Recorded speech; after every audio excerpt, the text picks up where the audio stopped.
Hello, everyone. I'm Lee Hongmei from number 3 Vocational Technical School of Nanning. Welcome to this mini lecture.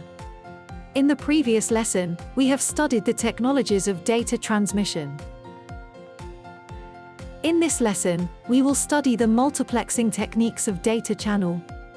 The topics we will cover include frequency division multiplexing, time division multiplexing, wavelength division multiplexing, and code division multiplexing.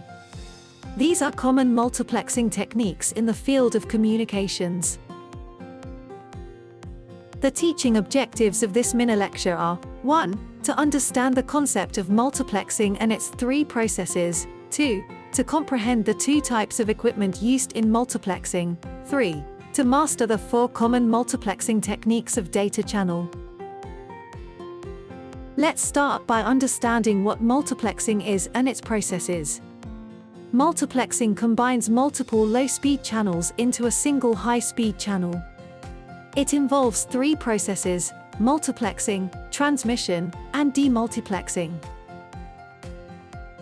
Multiplexing merges multiple low-bandwidth signals into a high-bandwidth signal at the transmitting end.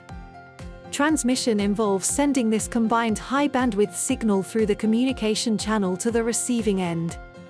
Demultiplexing separates the high-bandwidth signal back into multiple low-bandwidth signals at the receiving end. To achieve multiplexing, we require 2 types of devices: multiplexers and demultiplexers. Multiplexers combine multiple low-bandwidth signals into a single high-bandwidth signal at the transmitting end, while demultiplexers separate this high-bandwidth signal back into multiple low-bandwidth signals at the receiving end. These devices are collectively referred to as multiplexers, or MUX for short. Multiplexers and demultiplexers are key components of multiplexing techniques. A multiplexer is used at the transmitting end, allowing multiple signals to share the same channel for communication.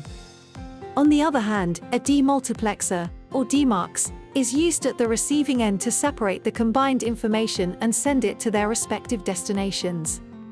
Next, we will delve into the first part: frequency division multiplexing.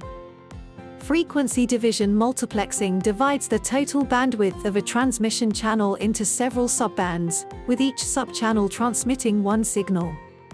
This allows different signals of varying frequencies to be transmitted simultaneously within the same channel. Frequency division multiplexing is a form of broadband transmission that utilizes modulation and demodulation techniques, suitable for analog transmission systems.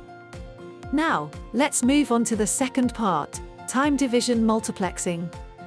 Time division multiplexing divides the transmission channel into time slots and allocates these slots to each signal source. Each signal occupies its own time slot for data transmission. Time division multiplexing is widely used in digital transmission systems, such as for multiplexing multiple telephone calls over a single line. Both time division multiplexing and frequency division multiplexing find numerous applications in our daily lives. Time division multiplexing can be likened to a single-channel radio, where only one person can speak at a time, while others must wait for their turn. In network transmission, only one data packet can be transmitted on a line at any given moment, with packets from different users being sent sequentially. For example, if we consider a classroom as a channel, different teachers using this classroom at different times of the day is equivalent to time division multiplexing.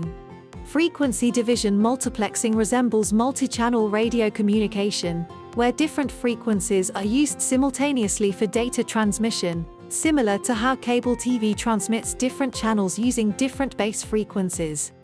For instance, in everyday life, we can observe multiple cars traveling parallelly in different lanes on a road, which is analogous to frequency division multiplexing in multiplexing technology.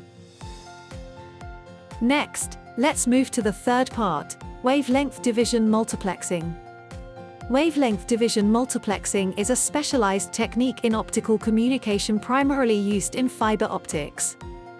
Due to the high frequency of optical carrier waves in fiber optics, wavelength division multiplexing utilizes wavelengths rather than frequencies for signal designation.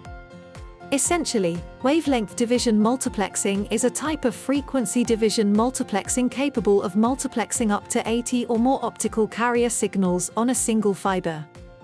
Finally, we will cover the fourth part, code division multiplexing. Code division multiplexing is also known as code division multiple access. This method distinguishes between original signals using different codes for multiplexing. It combines various access techniques and has been integrated into both wireless and wired access technologies. One characteristic of code division multiple access is that each user can simultaneously use the same frequency band for communication. Users share both the frequency and time resources of the channel, making it a true dynamic multiplexing technology. Initially developed for military communications, code division multiple access is now widely used in civilian mobile communications and wireless local area networks. Now, let's summarize the content of this lesson. In this lesson, we learned about the concept of multiplexing and its three processes: multiplexing, transmission, and demultiplexing, two types of equipment, multiplexers and demultiplexers. And the four key data channel multiplexing techniques: frequency division multiplexing, time division multiplexing, wavelength division multiplexing, and code division multiplexing. By deeply studying the usage methods and mastering the techniques of these devices, we can incorporate these technologies into our own skill set, making them an indispensable part of our toolkit. In this way, we will be able to flexibly apply the learned techniques in our work processes, thereby enhancing our work efficiency. Finally, to reinforce what you have learned, I have prepared some exercises for you to complete after class. I hope each of you will diligently complete them and internalize what you have learned. That concludes this mini lecture. Thank you, everyone.